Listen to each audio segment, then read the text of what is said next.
Hey folks, it sure has been a while since I did one of these, hasn't it? Welcome to Letters to an Asexual number 79.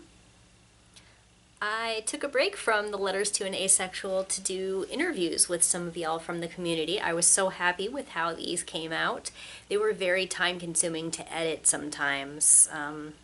I won't go into a whole lot of detail as to why, but I had to use a different video editor to get decent video quality, basically, and it's not a very user-friendly program, and then they tended to be pretty long. Most of them ended up just being long, which meant that the subtitles that I manually create for them were very time-consuming to create, so but I haven't done a new one in a while, so I decided it was time to go back to some of these lovely letters, not so lovely letters as it turns out most of the time. But since it's been so long, let me just give you an update on stuff that's been going on with me. I've been working from home since the beginning of the pandemic last March. And my boss has no plans to bring us back into the office even after it's safe. I'm about to get my second vaccine tomorrow, so that is great. Some of my family is vaccinated, some of my family is partially vaccinated, so we're all moving in that direction. Let's see, what else? I have a timeline of stuff that's happened. So back in March last year, I started working from home, and let's see, because of that, I got to participate in some interviews at work through this socially distant experiment that we were all doing, and that was kind of interesting, participating in these interviews with government people and stuff, but I'm in one of my bedrooms. I tried to find the least cartoony and most pretending to be adult room in my house, which was my guest room, so that people do not wonder if I'm doing it in a child's bedroom or something. I had to close the door to the hallway so that they couldn't see my Rocky Horror Picture Show poster, which would not be in a child's bedroom, but most of the time. I guess it was in my bedroom when I was a child, a teenager. Anyway, what else? My timeline thing says that I celebrated 15 years of running my webcomic, which is pretty cool. My friends and I started playing online games together on Monday nights on Discord, so we get to fool around and see each other, even though most of the people that I've been playing with I haven't been able to see in like over a year, which is really messed up. Let's see, what else? I went on a diet, which is kind of a little bit of a weird thing to talk about. I don't like diet culture or obsession with weight and stuff like that, and I had really never been on a diet before. But, I was basically at a point where if I did not drop some pounds, I would have to drop some money on new clothes, so I decided to go that way. And so it was a pretty good experience. I was very safe about it, and took about 6 months to lose 17 pounds, and that's a lot on a small person, so I'm pretty happy with how it went for me. Yeah. But I'm glad to be back in more maintenance mode and stuff. So I'm happy with how that went. Let's see, what else? I did some postcard writing for political purposes for the first time in my life, so that was fun. Oh yeah, I dressed up as a Steven Universe character for Halloween, even though I couldn't have a party. I always have a Halloween party. So I dressed up as Pearl from Steven Universe, which was the last of the main gems that I had not dressed up as for Halloween. And I gave out candy in my garage, because that's basically outside. And I only had like one trick-or-treater, but, got to sit out in my garage and play around and be in a cute costume. What else? Oh yeah, I had a short story published. Finally got back into like submitting short stories again, and somebody bought one of my stories. It was called "Everyone's Gay in Space," which is a funny title, but you can search for it. It was yeah, it was published by my phone turned sideways. My story was published in a magazine called After Dinner Conversation, and they also did a podcast on my story, and so it's available to buy as an individual story on Amazon, as well as part of an anthology if you like that. So I'm in volume 3, so that's pretty cool. And what else? There was some pretty bad stuff that happened around Christmas time. Of course, I lost one of my oldest friends, and the husband of my best friend passed away from COVID. So that was a really awful Christmas. I feel very fortunate that that was the only person close to me that I lost, because a lot of other people lost so much more. I do know a bunch of other people who have caught it, and most of them had mild cases. A couple of them did have to go to the hospital, but I don't know. I feel like I'm pretty fortunate that I only lost one person close to me. It was really hard though. So I had a little holiday party on that day with people who had all been isolated long enough that they were safe, including my mom and 2 of my friends who live locally, who had been working from home. And that was a good dinner. Did pretty well with cooking stuff that was not all that familiar to me. And then 2 more recent pieces of news. My book, The Invisible Orientation, is going to be published in the French language. So a French publishing company is going to publish that. I believe it's coming out in June. So that is pretty cool. And I just joined a band that I'm going to be the singer, and my dad is the drummer. So I'll be going to my first band practice in about a month. So, woohoo! So I'm going to go ahead and jump into the letter.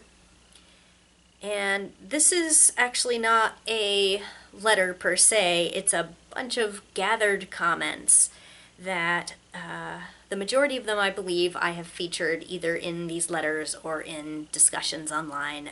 I don't think any of them are new to anything, but I want to discuss something that they all kind of bring together. I haven't done a lot of preparation on this one, so if I get a little bit rambly or repetitive, I apologize in advance, but I have some pretty important things I want to say about this. So, but before I read you the specific statements that have been made, a series of them all on a theme, I will tell you kind of what they're about, which is projection. That people tend to project onto asexual people this belief that we are thinking or feeling specific things that they think make more sense, and their pervasive tendency to try to overwrite our statements about our feelings with their expectations. So here is a conversation that exemplifies that attitude. And this is a man who was talking to me in instant messages. He says, "When you see a guy that is attractive to you, you have to feel something. I think you're holding back some feelings. You need someone so bad, I can sense it. You want someone to think about you, tell you you have nice eyes, which you do, love you. This whole I'm asexual thing is just a front. A defense mechanism. I just think that you may be fooling yourself. You can't say that you wouldn't want a guy to just be so into you, to be in love. Maybe nobody was into you when you were an awkward teen, but now that you're older and a very pretty girl, you haven't shed this insane assumption that you aren't sexual. You will stumble into love someday soon, and you will understand all that I'm saying. So that was said to me when I was 19 years old, and I am more than twice that now. I haven't bothered to try to find this guy and tell him, guess what? You were wrong. Because who cares? Like, people are still saying that to me in the present day, that one day I'm gonna see, and also insisting that I'm harboring these feelings. So here's another one. Watch how similar they all start to sound. You know you have a problem, and will very often cry yourself to sleep on countless number of days and especially nights, even though you never tell people about that part of your seemingly joyful and independent existence. Here's another separate one. I think you're more scared to have sex than anything else. And here's another one. I can't begin to understand your reluctance to have sex. I know there could be many reasons. Physical, you might be passive-aggressive, you might like to be in charge, you might have issues with your parents or sisters and feel marginalized, you may fear getting pregnant, you want to marry Jesus, maybe you had an abortion and are feeling the guilt. How can I know? Some of y'all might recognize that one from the very first Letters to an Asexual. Here's another one. Probably you are happy, but you must acknowledge that you can grow to be happy living in a cage all your life.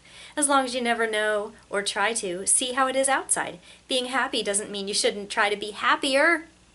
On their dying bed, a lot of people regret things they've never done or tried to do. Maybe what you have is a problem, with a cure. You just choose to dismiss it. It is your right, but are you sure? It is an experience of life that you dismiss. To be an old lady with a lot of cats might not scare you now, but how many have you known who were happy? Try to imagine yourself at 30 plus, 40 plus, 50 plus. One sure thing in life, it's your own demise. You must realize that your time is running out. At 20-something, you're not too late, but you're getting close. It's not clear if you didn't try, or tried and had bad experiences. In both cases, it's not a reason to stop trying. You create an image of yourself that you might feel compelled to uphold. I just hope you'll not regret your choice when you're older, or worse, and it will be too late. And here's another separate one. Grow up. It really saddens me to think that someday, possibly, you'll wake up and suddenly you're 50, 60, or 70. You'll look in the mirror, reflect on your life, discover that your teenage hope of having a satisfying relationship didn't happen and it never will, because you were never going to do it anyway. You'll push it into memory and then zone out in your apartment while you embrace a stuffed animal right before you make Letters to an Asexual number 296. And here's my last one. Embrace your life of regression with your childlike attire and lifestyle if it helps you cope with your past trauma. That was actually said by the same person who said the previous one. So those are my examples, and you'll notice that they have one thing in common. Besides the undertone of nastiness, that they fundamentally do not trust that I am the authority on my own experiences. And many of you other asexual people, I mean, I would love to hear from some of you in the comments if this has happened to you, that people, as soon as they hear that you experience attraction differently or not at all, they are not shy at all about telling you how, well, this other thing that I think makes more sense for you to feel, I'm just gonna insist that you are feeling it, and then I'm gonna get real cocky that you are feeling these things, and I'll just keep saying it, and I'll keep saying it and keep saying it. And what I really wanted to tell you folks as an encouraging message is people who say this kind of thing to us are doing it aggressively like that because they are threatened by the idea that there is anything else. They really don't like that idea. They get like this because something snaps. It's disturbing to them. They don't want to think about it. And I guess the idea of what they think of as, you know, that particular kind of loneliness that hurts them or would be unpleasant for them, they don't want to imagine that there's any alternative to that. They've never examined it. And one of the things many of these people have in common is that their imagination just doesn't work very well. It's a very limited, narrow-minded way to see the world that somebody tells you, someone like us will tell them we're experiencing something that they're unfamiliar with, and their first instinct is to say, no, no, honey, no, honey, you feel the same as I do, you just won't admit it. And I've had people get actually super, super creepy on me occasionally and say, you know, I know you're thinking about sex. I know that you want to do it. You can admit it. It's okay. I know you're worried about how one day you might not. You might have to decide that you just have to do it out of curiosity. Or, like, I've had a bunch of people say that, and it's actually super creepy how invested they are in telling me and telling people like us that we want these things. They just can't imagine it. And honestly, I think it's really sad that they can't see beyond their own experience to understand the amazing diversity that is out there in the world. I guess it's pretty typical for people who have not had a lot of experience as any kind of minority or as part of a marginalized community, but I would certainly say that figuring out pretty young that I was having an unusual experience that was different from most people did lead me to feel like other people's experiences were very likely to be different from mine and that I might not necessarily recognize them. And being able to access those through listening to those people and authentically incorporating their lived experience into my understanding of the world has enriched my life very much. I am grateful for that. And so it really does make me kind of sad that people who are trying to overwrite our experiences with theirs do not get to have that experience because they're too busy insisting that we think a certain way. They're too busy projecting their own experiences onto us. And the irony there is that they are saying that's what we're doing, that we are living a very narrow life that is boxed in or not open to new experiences. But if they could only just learn to listen to people who are different from them, they could really learn something. They could really start to understand that everybody isn't the same as them, and everybody isn't having the same experience in the world as they are. So whenever they get creepy or confident about that I must be harboring these thoughts, or that they're overconfident that one day I'm going to be lonely, or they really relish telling me that they imagine me crying in my bed every night because they're so sure that I'm lonely, and they really want to shove that in my face to remind me that my experience is different from theirs. Whenever they do stuff like that, I guess it just is kind of a comfort for me to just remind myself that all they're doing is showing me how little imagination they have. And my advice to anyone who gets into a conversation like this, like I have many times, is to remember that these people's imagination does not have enough batteries. They need more experiences, and maybe one day, maybe they'll start to really be more open-minded. And I know that sounds kind of funny to some of them coming from me, that they think I'm the one that's closed off to new experiences because I'm not interested in theirs. But as I've said to some of these people, very few of them have a completely open interest in absolutely every type of sexual partner, right? So how do they know that they couldn't be happy having sex with someone that they have never been attracted to because of that person's gender or that person's presentation or that person's physical traits or that person's age. I mean, why not just try to be happier, right? But they think I'm not allowed to say those things, but they kind of grossly think that they're allowed to say them to me. And I really think it betrays a certain cruelty and small-mindedness, that they really seem very gleeful about telling me they know what's in my head or they know what's in my future.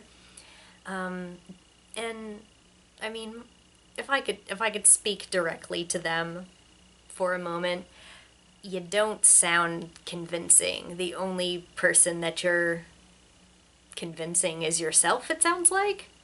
I'm not over here hearing these words and thinking, oh God, that person's really got my number. They saw deep into my soul. I'm laughing, and I'm sad for you that you don't have the ability to listen to another person and expand your horizons. And asexuality is not a limit on my life. We all do the things that our passions lead us to. Anybody who knows me knows that I have a lot of passions. None of them just happen to be desiring another person sexually or romantically. And there are already a lot of people in the world who struggle to be happy, struggle to be satisfied, struggle to be fulfilled. I'm not one of them, and I feel like I'm rare. I'm rare in that. I mean, it's not like I don't have any problems, but I like myself, and I like most of what my life is.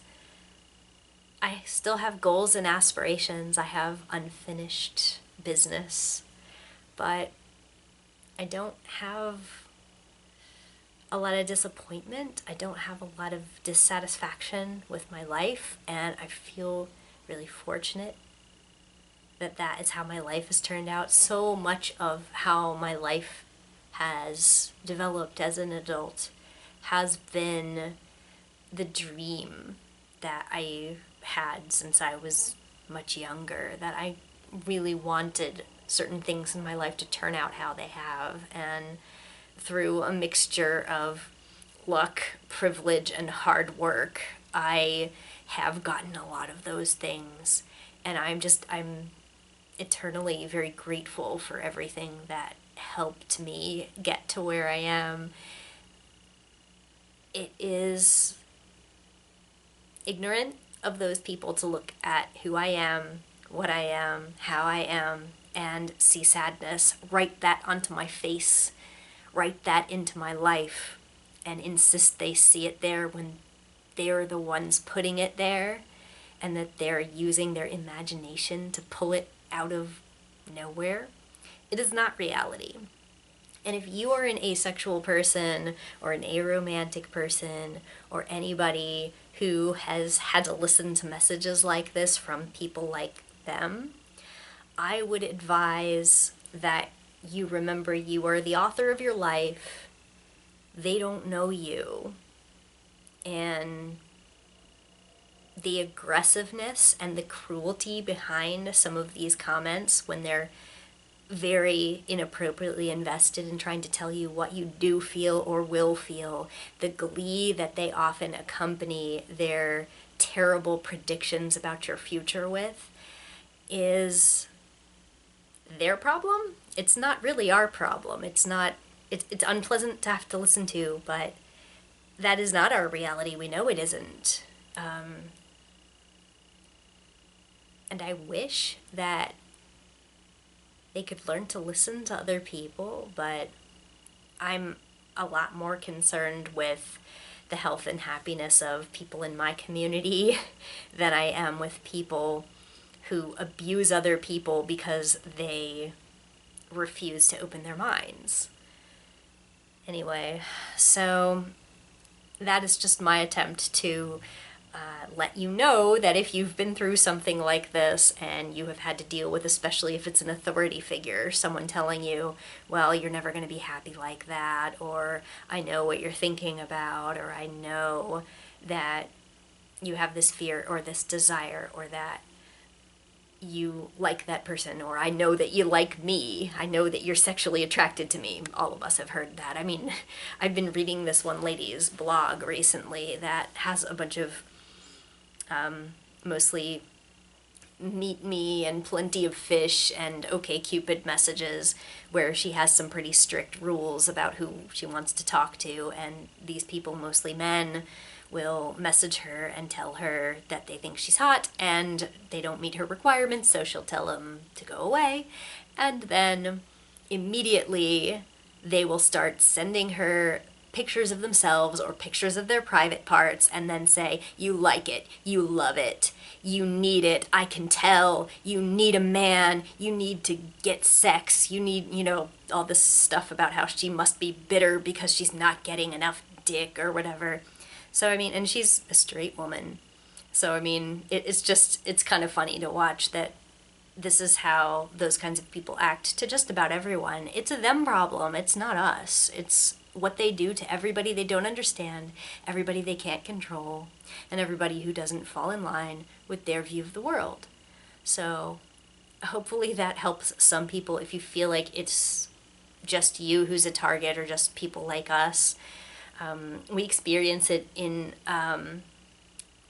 a particular unique way, but as a broad experience, so many people go through being invalidated and being gaslighted like that. So you are not alone, and it's them. It's them. So that will wrap up this letter to an asexual, which was a bunch of letters, excerpts of letters, I suppose. So false advertising, I guess. But I will try to make another video like this next month, and I'll talk to everyone later. Bye.